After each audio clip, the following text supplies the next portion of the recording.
Yo, hello guys, and welcome back again to another WordPress tutorial. In this video I will be showing you how to know which template is being used inside of your WordPress website. So this video I will not only show you how to see the appearance, I will show you all the information about the appearance, how to add new one, how to remove one, how to do a lot of stuff using these appearances. So first of all, please go ahead and open the WordPress dashboard, which will be something like wordpress.com/wp admin.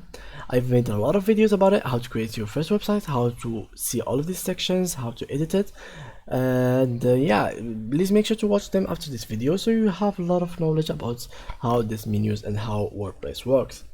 So if you're ready to go, open the dashboard again. It will be open something like that. Here you put your username and here the password. Log in, and it will be something like so. So from here, guys, what you will have to do is basically go to here. It's either a template or appearance. So we go here and click on themes, on appearances, and as you can see, the active or how you can see the active one, which is basically really obvious. It is written here active and the name of the template or of the appearance.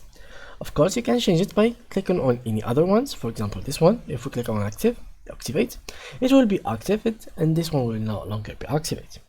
Again, if you want to add new files or new appearance, you can click on add new, and from here we can choose whatever appearance you'd like to use.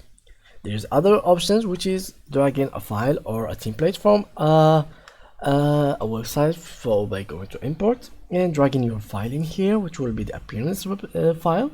Put it here and then wait a couple of minutes after it uploads, and then it will be live for you to use, and you will find it in the appearances here.